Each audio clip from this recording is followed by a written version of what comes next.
이제 리스트의 CSS를 좀 잡아 볼게요. 리스트에 지금 CSS가 하나도 안 잡혀 있습니다. 여기에서도 생각을 해야 될 게 얘가 이걸 클릭을 했을 땐 저 리스트 뷰를 클릭을 했을 땐 원료본을 보겠습니다. 자, 원료본을 보면 지금은 그리드 뷰인 상태예요. 그리드 뷰에서는 이미지가 있고 여기 설명이 세로로 나오는 상태입니다. 그런데 리스트 뷰를 보면 이미지가 왼쪽에 있고 얘가 가로별이 돼요. 이런 식으로 되게끔 CSS를 미리 짜놔야 된다는 얘기입니다. 이렇게 나올 때 가장 쉬운 방법은 얘가 이렇게 되고 이렇게 됐을 때 리스트의 부모한테 가서 특정 클래스명이 있으면 그 클래스명은 지금 리스트 뷰, 그리드 뷰라는 걸 넣어 놓을 거예요. HTML을 보면 지금 기본적으로는 그리드 뷰가 들어가 있어요. 그래서 사용자가 만약에 얘를 클릭하면 저 클래스명을 리스트 뷰로 바꾸고 리스트 뷰가 있을 때는 이 li들이 세로로 있고 li 안에서 이미지가 왼쪽에 얘도 가로별 얘들이 지금 세로로 되어 있는데 가로별이 되게끔 CSS를 미리 다 짜놔야 됩니다. 자, 일단은 누구의 스타일을 잡을 거냐면 얘의 스타일을 잡아보도록 하겠습니다. 얘한테 특별히 스타일을 아래쪽으로만 여백을 조금 주면 될 것 같아요. 이미지 리스트에는 CSS가 오겠습니다. 네, 여기에 스타일이 있죠. 이미지 리스트에는 마진 바텀에서 아래쪽에 3램 정도 할게요. 자, 공간을 좀 밑에는 만들어 줬고 이제 리스트의 스타일을 좀 보겠습니다. 리스트 하나하나마다는 배경색이 있어요. 원료본을 보면 이런 식으로 배경색이 있습니다. 저 배경색은 변수로 지정이 되어 있었습니다. 저게 라이트 브라운으로 배경색을 설정을 할 거고 글씨의 색깔은 다크의 블랙으로 설정해 볼까 합니다. 리스트에 가서 설정하면 될 것 같아요. 이미지 클래스명 이미지 안에 리스트에 가서 백그라운드 변수명 위에서 잡았던 라이트 브라운을 적용하고 컬러는 다크 블랙을 적용하겠습니다. 얘는 왜 안 나왔었죠? 틀렸나 혹시? 네, 맞고요. 자, 이렇게 해서 변수 지정하고 여기에서도 지금 얘가 좀 두껍게 나오게 할 겁니다. 저 녀석이 두껍게 나오고 제 폰트 스타일을 적용을 할게요. 저희가 누구냐면 피규어 안에서 첫 번째 피 태그입니다. 첫 번째 피 태그에서 스타일을 잡을게요. li 안에 피 태그 중에 first child에 가서 폰트 웨이트를 볼드로 처리하고 폰트 사이즈를 1.15 램 정도로 적용을 하겠습니다. 자, 이러면 이제 배경 색깔과 보드하고 스타일이 나왔습니다. 자, 그 다음에 위에 이 사이에 공간 좀 떨굴게요. 그러면 두 번째 피 태그를 선택을 하고 상단의 마진을 8픽셀 정도 주겠습니다. 네, 이렇게 공간을 떨궈줬어요. 자, 이 상태에서 이제 얘가 기본적으로 아무것도 안 해도 이 뷰가 나와야 돼요. 3개씩 나오는 뷰를 만들어 줘야 됩니다. 자, 여기에서 이제 어떤 시스템을 쓸 거냐면 그리드를 쓸 거예요. 디스플레이 그리드를 이용해서 얘들 사이의 간격은 32픽셀이 되게 하겠고 얘들이 기본적으로 어떤 식으로 작동을 해야 되냐면 얘가 내가 지정한 너비보다 작아지는 포인트가 나오면 그러면 비율대로 줄다가 더 작아지면 이런 식으로 2개, 하나 자동으로 나오게 해줘야 돼요. 그리고 지금 보면 얘가 제가 지정한 것보다 넓게 나오면 그러면 얘가 1대 1대 1의 비율을 가지고 공간에 딱 맞춰서 오토 자동으로 fit 맞춰줘야 됩니다. 자, 이 부분에서 우리가 어느 부분을 참고할 필요가 있냐면 지난 시간에 제가 이제 플렉스 소개할 때 만들었던 영상이 있는데 우측 상단에 링크가 나갈 거예요. 걔를 참조해서 오토 핏의 사용법을 다시 한번 확인하실 필요가 있습니다. 제가 링크를 한번 열어볼게요. 지금 오토 핏과 오토 필의 차이를 설명하기 위해서 예전에 만들었던 예제 완료본을 보고 있습니다. HTML은 둘 다 똑같은 구조인데 하나는 오토, 위에 거는 오토 핏, 아래 거는 오토 필로 구현을 하고 있어요. CSS를 잠깐 살펴보면 얘들의 부모한테 가서 스타일 잡은 걸 보겠습니다. 자, 첫 번째 거는 오토핏입니다. 오토핏은 모자른 공간을 얘가 이런 식으로 채워줍니다. 저는 분명히 여기에 너비를 지금 100픽셀로 했어요. 자, 오토 핏하고 여기에 크기를 지정해 주면 그 크기에 맞춰서 그거보다 넓어지면 자동으로 채워주게 돼 있어요. 자, 리핏이란 얘기는 여러 개를 반복하라는 얘기죠. 이렇게 해서 지금 저 위에는 4개뿐이 없으니까 이렇게 됐는데, 더 많아지면 자동으로 이 부분을, 여기 있는 부분을 반복해서 레이아웃을 만들어 줍니다. 자, 오토핏에서 지금 민맥스라는 CSS의 속성을 쓰고 있습니다.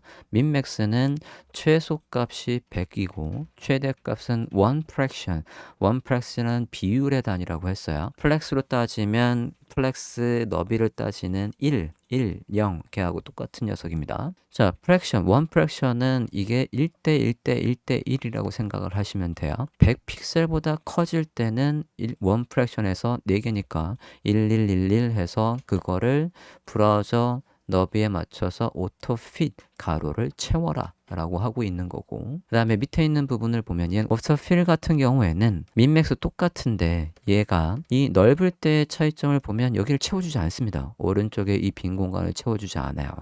그리고 줄어들었을 때는 두 개의 차이점이 없어요. 그러니까 내가 지정한 100픽셀보다 작아지는 포인트에서는 둘 다 차이점이 없습니다. 같이 움직이죠. 근데 내가 지정한 너비보다 컸을 때는 이런 식으로 채워줘요. 가로를 채워주는 이런 레이아웃이 필요해요. 지금 완료본 다시 한번 보면 얘가 너비를 늘렸을 때 줄어들다가 내가 지정한 너비보다 크면 이렇게 지금 가로를 채워주고 있죠. 그러니까 저는 오토핏이 필요한 거고, 내가 지정한 너비는 CSS에서 기본적으로 지정했던 맨 위에 가보면 요거보다 넓어지면 1fraction씩 쓰라는 얘기고, 이거보다 줄어들면 비율대로 하다가 너무 줄어들면 얘를 못 만들 타이밍이 되면 하나씩 줄이는 거예요. 280보다 작아지는 타이밍에서는 별도로 CSS를 작성하지 않아도 얘들이 자동으로 이런 식으로 두 개 하나가 될 수 있는 레이아웃이 민맥스 그리고 오토핏을 이용해서 할 수가 있겠습니다. 작성을 해보겠습니다. 지금 이게 언제냐면 얘한테 그리드 뷰가 있을 때예요. 그리드 뷰가 있을 때 리스트의 레이아웃을 그렇게 한다는 얘기니까 클래스명 그리드 뷰의 스타일을 잡아보도록 하겠습니다. 클래스명 그리드 뷰의 디스플레이 그리드입니다. 그리드의 사용법은 상단에 링크를 넣어 놓을 테니까 참조하십시오. 자, 그리드의 갭 해서 기본적으로 모든 그리드의 간격은 32픽셀로 하겠다라고 하고, 컬럼 그리드의 템플릿 컬럼 해서 repeat 해서 몇 개가 됐든 간에 지금 지정한 숫자를 반복하라는 얘기고, auto fit 가로를 내가 지정한 것보다 넘치면 가로에 맞춰서 늘려달라는 얘기고, 최소값 min max 변수명, 우리가 최소값은 어디서 지정을 했었냐면 변수명 여기에 지정을 했었습니다. min max의 기본값 변수명 얘가 5고, 그리고 그거보다 커지는 타이밍에서는 비율대로 나머지 공간을 다 채우는 one-fraction 이렇게 지정을 합니다. 자, 저장하고 지금 상태에서 쟤만 있어도 완료본하고 유사하게 3개, 2개, 하나가 반응형 되는 것처럼 보일 거예요. 화면을 보도록 하겠습니다. 이 상태, 지금 이제 3컬럼으로 나오고 있죠. 이 상태에서 브라우저 너비를 줄여보면 이렇게 비율들다가 내가 지정한 280보다 작아지는 타이밍에서는 나머지를 채우는 이런 식으로 원 프랙션 해서 오토핏의 속성이 잘 나타나고 있습니다. 오토핏에 좀 전에 얘에서 봤던 요 모양대로 잘 작동을 하고 있어요. 자, 이렇게 해서 기본적인 레이아웃은 만들었습니다.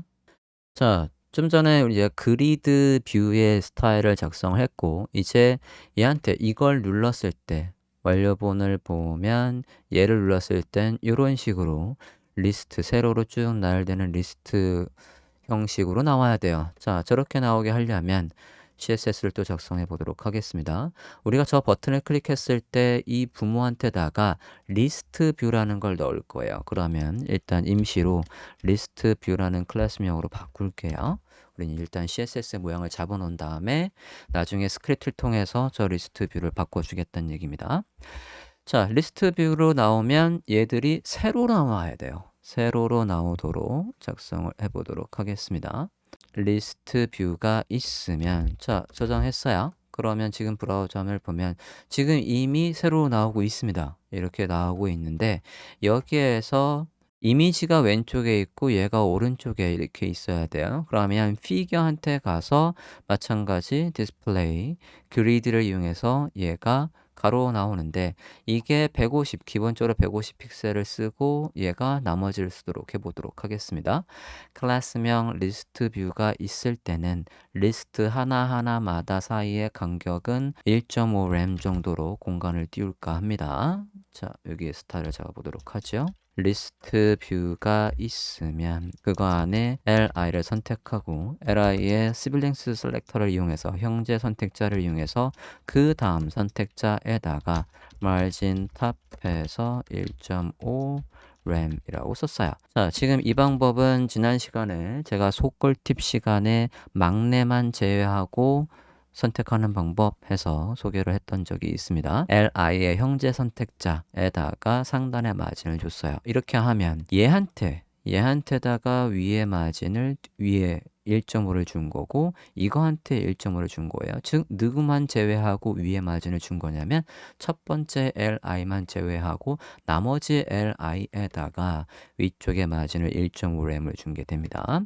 자, 이 상태에서 이제 피겨 안에 있는 이미지와 피겨가 가운데 피겨의 캡션이 가로로 배열돼야 돼요. 그러면 li에 가서 여기 안에 피겨라고 할게요. 여기에 디스플레이 그리드를 이용해서 그리드의 캡, 그리드 사이사이의 캡을 만들겠습니다. 간격을 그리드 캡의 간격을 1.5램 정도로 잡아줬고요.